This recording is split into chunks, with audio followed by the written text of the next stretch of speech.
No sé si em sorprèn més que tinguis un gos que es diu Goku o que aquest gos tingui Instagram. Ui, això és cosa de l'Eva. Va, tio, centra't que hem vingut a parlar de futbol. Va, comencem i parlem del derbi de l'Avià Porreig, no us ho perdeu.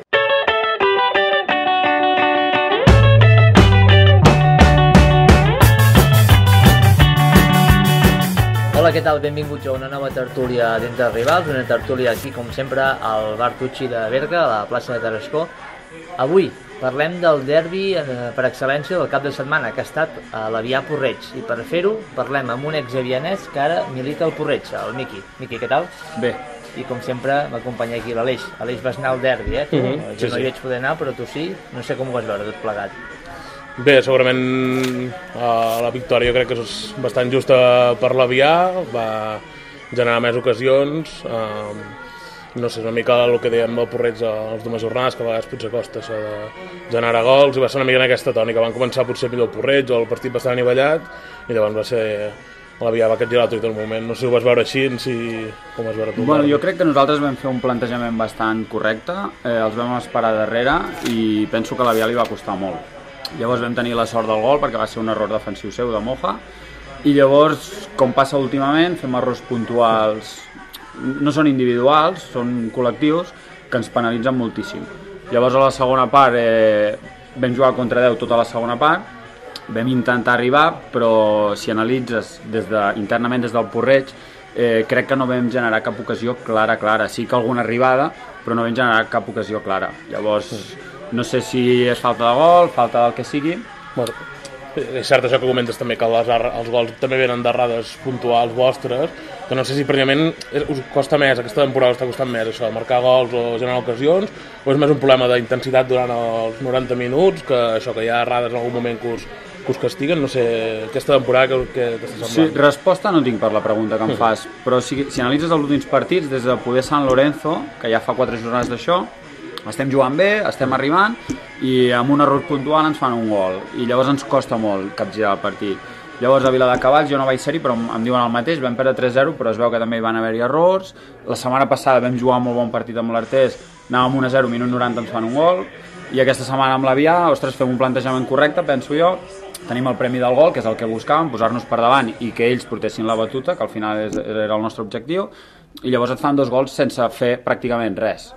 I a sobre expulsant a un tio que jo penso que és injustament, jugues 45 minuts contra 10 i, ostres, no és capaç de fer un gol o de fer aproximacions en perill. I aquests errors per què creus que passen? Perquè l'equip és jove?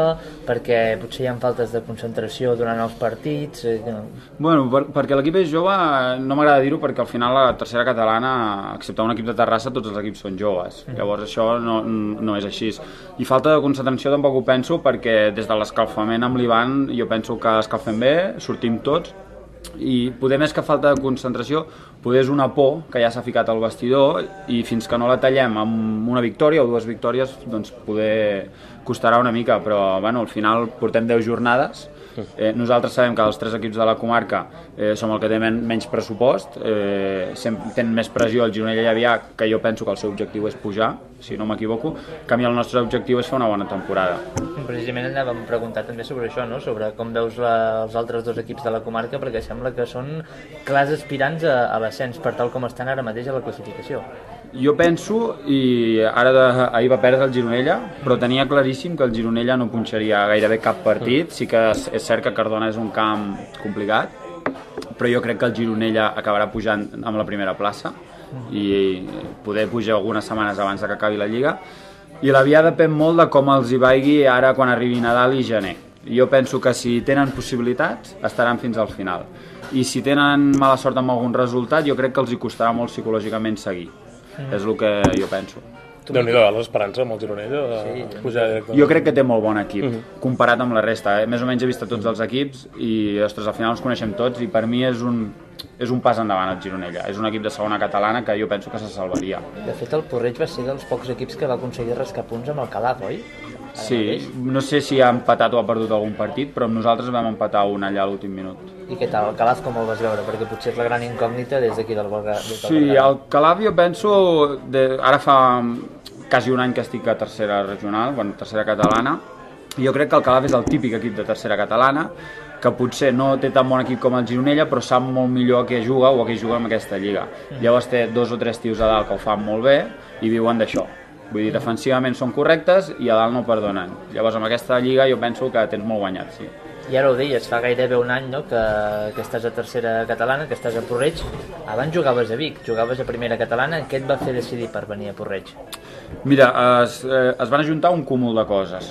Vull dir, a Vic també hi ha el tema de la carretera, vale, que jo era conscient quan vaig fitxar, i per tema de feina, per tema de desplaçament, per tema de que l'any passat cursava un màster. Es van juntar moltes coses i a tot això s'ha d'afegir que els 15 dies aquests el Martí, que és l'entrenador ara del Porreig, és quan semblava que agafaria l'equip. Llavors, quan a mi em passa tot això a Vic, jo tinc contacte amb el Martí.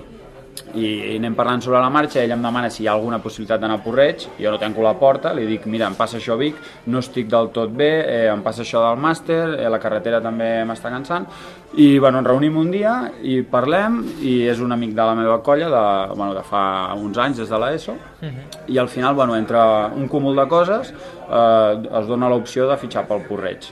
Més a prop de casa, sí que és 2 categories més baix, però al final no era el meu objectiu. L'objectiu és passar-s'ho bé, estar en un club que estiguis bé, i la veritat és que des que vaig entrar allà la gent molt bé, tant jugadors com, jo què sé, el Juli, que és el delegat, la gent de la Junta, mai m'ha faltat res. Vull dir, tercera catalana et renten la roba per entrenar, jo he estat a primeres catalanes que això no ho fan. Vull dir, és un club molt familiar i la veritat és que estic molt content. Estàs content també al lloc on jugues? Perquè, no sé, personalment, que jugant a la banda, potser crec que hi ha algunes virtuts que tens que potser no les pots aprofitar. No sé, a baixar pilotes, despenjar-ne en alguns moments del partit, sí que pots aprofitar més el control potser des de la banda, tens més fàcil això, però no sé, davant jo crec que, o més centrat, no sé. No, jo estic content, vull dir, els místers saben que a mi m'agrada jugar a la banda, i dic que aquesta setmana, per exemple, vaig jugar a la banda dreta en comptes de l'esquerra, però també saben que si un dia, un parell de dies em sembla que he jugat en punta, no hi ha cap problema. Però sí que és cert que els últims místers que he tingut saben que prefereixo jugar a la banda que jugar a dalt. Ara que parlaves del Martí, fa un any quan vas aterrar tu i quan va aterrar ell també al capdavant de la banqueta, comentava que l'objectiu era començar a agafar rodatge i ser un dels millors equips de la segona volta. Pràcticament l'any passat ho vau aconseguir perquè vau fer una gran segona meitat de temporada, però ara et pregunto per aquest any, sou més o menys a les mateixes alçades de competició. Quines són les aspiracions del Porreig per el que queda de temporada? Doncs això que preguntes, jo crec que serem molt millor equip la segona volta, per tot plegat, pel treball que fan des dels entrenadors fins a nosaltres i perquè som un equip que sempre som a entrenar mínim 15 jugadors. I jo he jugat i la gent que sap de futbol sap que segona i primera catalana, quan arriba el fred, normalment hi ha gent que falla, al final estàs entrenant 8, 9, 10, i nosaltres, almenys l'any passat fins a dia d'avui, sempre som mínim 15 a l'entrenar. Jo penso que això, de cara a la segona volta, ens donarà molts més punts dels que tenim fins ara.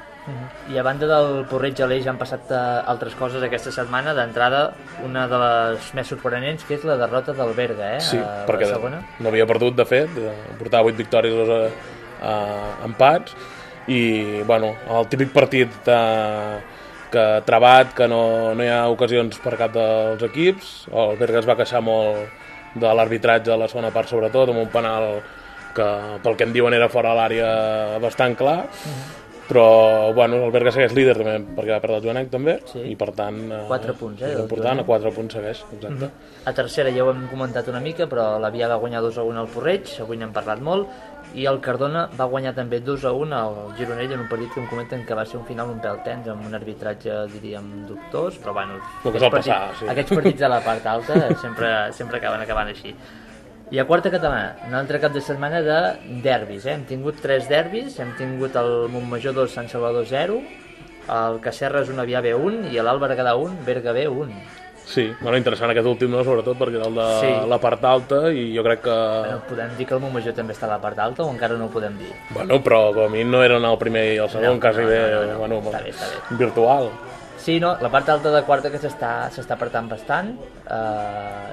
No sé, el Montmajor ara mateix, que érem els que estàvem més endarrere, ja estem a un punt del segon, a 4 del primer. Però el Berga Pensa que al Berga li queda un partit, Sí. en Torre. Bueno, No et flipis, tio. el Castellnou també està primer en 22, si el Berga guanya es posarà també en 22, I el Navarcles també.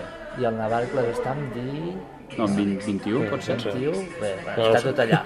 Però vull dir que la part alta està gran. Molts equips aquest any a quarta bergadans, però no sé si, una cosa que volíem preguntar, no sé si també faria falta que el Porreig tingués un filial, si creus que seria bo o... Jo crec que per ara no. Dic que estem a tercera i bueno, si hi hagués molta, jo que sé, una fornada molt grossa juvenil sí, perquè tinguin la possibilitat de no fer el salt tan gran a tercera, però jo penso que ara per ara no faria falta. Bueno, a l'espera de que neixin nous equips a quarta. En bàsquet, el bàsquet Berga, què tal? Bueno, va tornar a perdre, no en sé gaire res aquesta setmana, però el que comentàvem, aquesta temporada que una mica en zona de ningú i veurem cap on va. I la nota positiva, no sé si de la setmana, però potser sí que quasi bé del principi de temporada aquí a Berga, amb el respecte del futbol, a l'handbol, que torna a guanyar. L'únic equip que segueix invicte, han guanyat tot, aquest era un partit fàcil, però important guanyar-los, perquè l'any passat passava això, que perdien els partits a priori fàcils, i aquest any... A futbol sala hem de destacar que el futbol sala Casserres masculí ha perdut 4-1 amb la Lenya, i també destacar un empat sorprenent del futbol sala de Porreig, que està a la part alta i ha empatat a la pista de l'Olor. Semblava un partit fàcil, no ho ha acabat sent. En tot cas, el futbol sala de Porreig que segueix en un bon inici de temporada.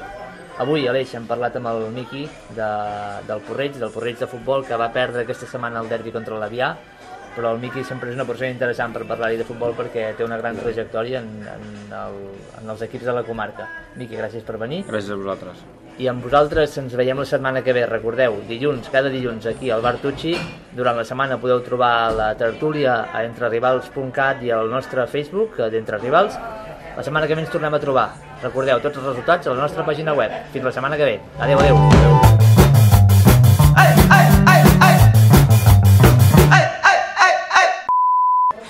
I avui parlem del derbi.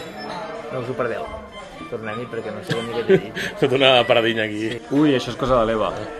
Doncs... Això ho podeu ficar al final, Sí. Jo pensava que ho fèieu sempre a la primera,